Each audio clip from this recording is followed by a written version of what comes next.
Hey, I'm Frank Iero. I play in Frank Iero and the Patients. I'm in Berlin at Lido, and this interview is for all schools. I'm tired of miracles and being so understood. You've already played some shows in the UK with Taking Back Sunday, and yesterday your first gig in Germany of this tour in Cologne.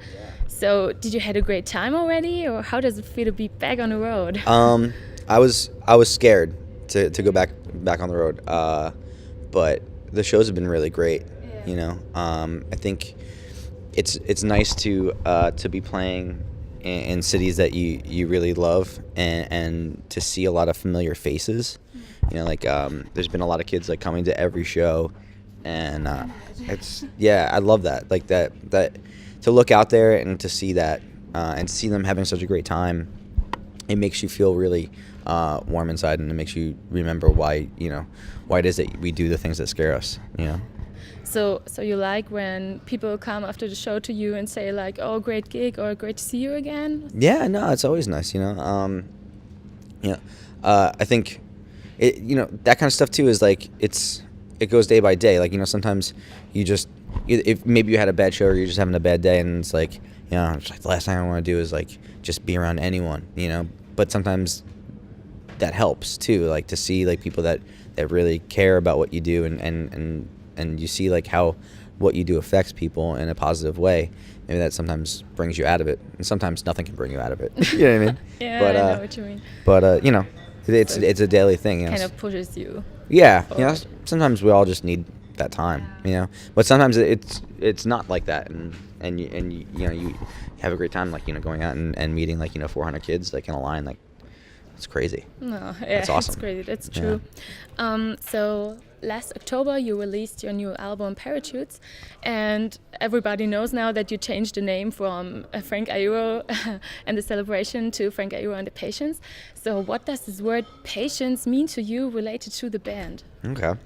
Well, I felt like I was in a position where I could change the band name every time, right? And I figured, all right, well, if I'm gonna do that, I'm gonna choose a name that either represents where I am in that creative process or in my life, or I'm gonna choose a name of something that I feel like I need to bring with me, something that I need to kind of learn from, and this time around, I feel like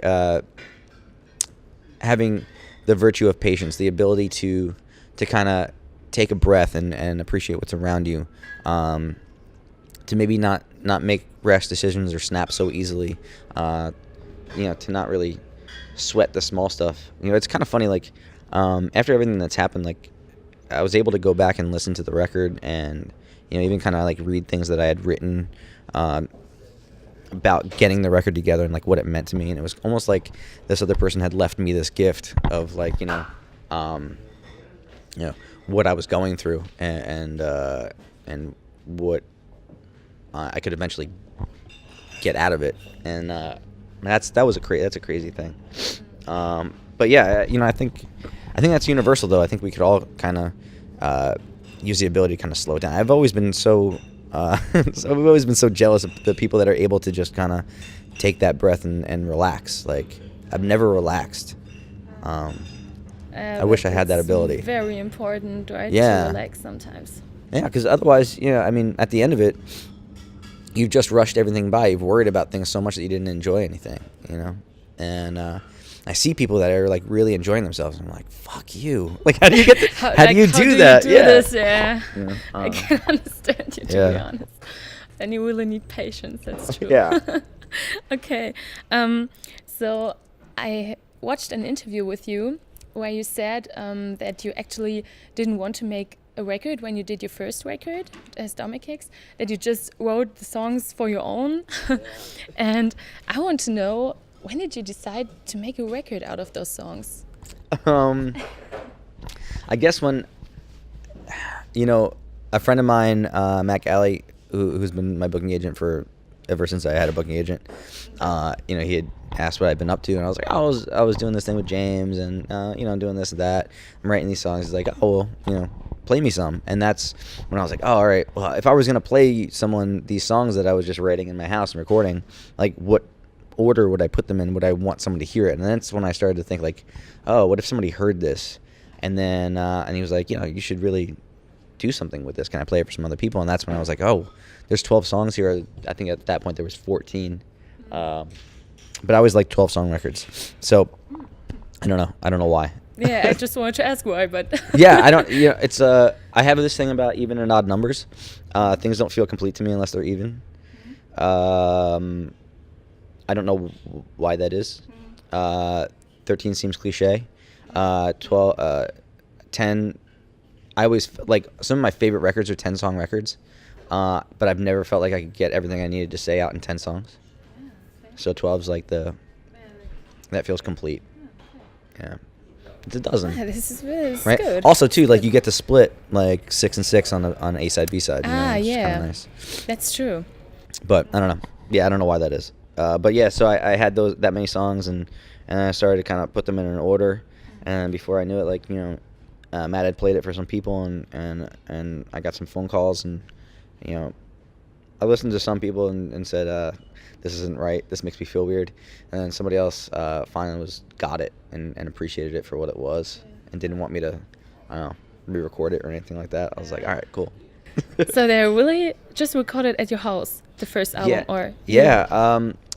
Basically, I programmed drums and wrote songs to programming, and then I sent those songs to my friend Jared Alexander, who had played with MyCam and played with G and many other people, Death by Stereo and stuff like that. And he was coming out he was doing a session, I think, on the East Coast. And anyway, so like he came out, and I had him come up to Jersey for a couple of days.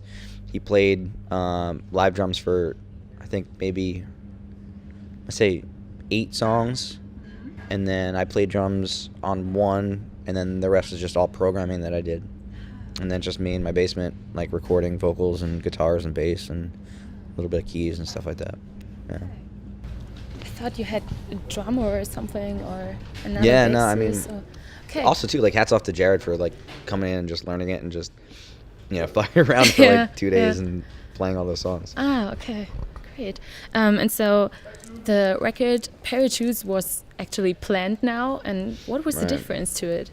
Everything was different. I knew that I was writing a record that people were going to hear. I knew that it was definitely coming out.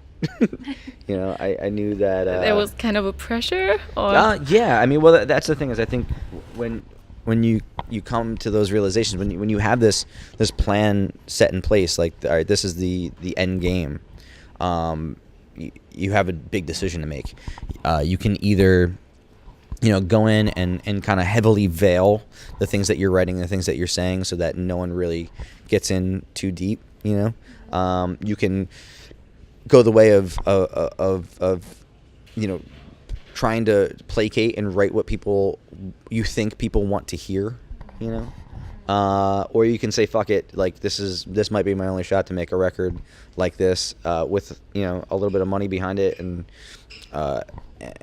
chalk something off the bucket list and just make something from your soul that unapologetically is the thing that you've always wanted to do, and that's really scary. So when I said, all right, well, if that's what I'm going to do, I'm gonna try to find out if the guy that I know will push me to the brink is available or wants to make a record with me, and that's when I called Ross Robinson, and it felt like the stars were starting to align on that kind of a thing, and we went out there. We had 17 days. We recorded 12 songs, and I went to the doctors 3 times. Wow, no, really? I had to get steroid shots so I could finish it. But it was the single greatest creative experience of my entire life. Oh, Hands great. down. I cried almost every day. He threw shit at me. No, that's not an all thing. It's just It's in a negative way. No. Okay. In a positive. It was unbelievable. I dug deeper. I found out more stuff about myself as a person and as an artist than I ever would have found out. And I've been in band since I was 11 years old. In those 17 days, I found out more than in the past 24 years. This is crazy. It was insane. Yeah, and yeah, I wouldn't change anything. Yeah. And when it came out, how did the people react? I have no idea. You have no idea? Yeah, Didn't you look into press or something? No, because what happened was, we got into a pretty bad accident. We were in the hospital. Yeah, okay, right. Yeah. That was the time. It was just kind of like trying to get home. And when we finally got home, it was the last thing on my mind. Yeah. So. Yeah, true. I No, forgot that's all right. about No, it no. for a second. No, that's all right. That would be the normal thing to do, is, to release it and then find out what people were thinking and then go out and do it. And I felt like that was kind of taken from me, But I feel fortunate that I was able to kind of be able to get that back a little bit in the past couple of months, like working on getting better and kind of moving through it. We're all here and we're still able to function, and now we're back on the road, which I didn't think we would ever do. You know what I mean?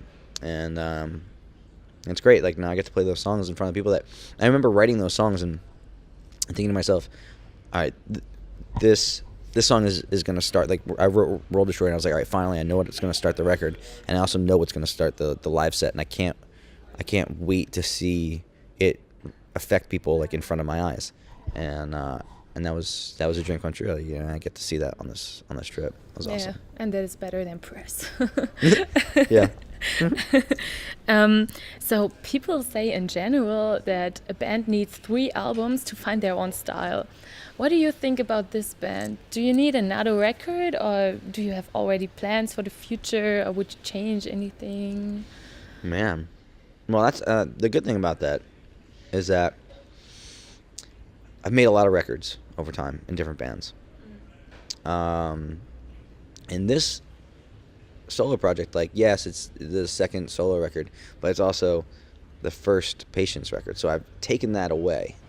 So there is no sophomore record. There is no, there's no 3s. It's just whatever I feel like making. Yeah, I know that I have more inside me. Whether that is fit to come out into the world, I don't know yet. I kind of just let it dictate. It's like the songs dictate. I don't dictate the songs. It's kind of like just channel them through you. They might come, they might not. They might just stay in my head. But I'd like to think that I don't need another record to know who I am. I feel like I'm old enough to understand certain things, and at the same time, I don't know shit, and that's kind of awesome. Yeah, that's great. It's a good balance. Yeah, no, you need to figure out that you know nothing. This is true. So, and actually my last question, parachutes are obviously lifesavers, and do you think it's the same with making music, or actually in general with music, that it saves lives? I do. It's weird. I had this conversation actually last night. We were talking about music, and Oh, really? Okay. yeah, I think sometimes people describe music and making art as a love affair, and I feel like it's not exactly that.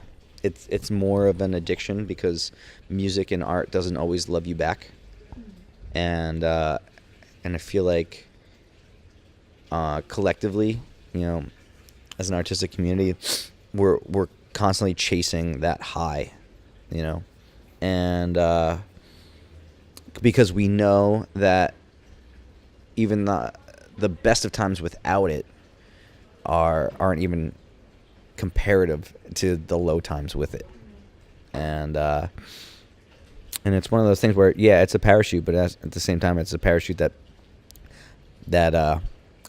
can let you float forever, or it can also bring you down with like the snap of a finger. It's crazy. It's a lead-based parachute.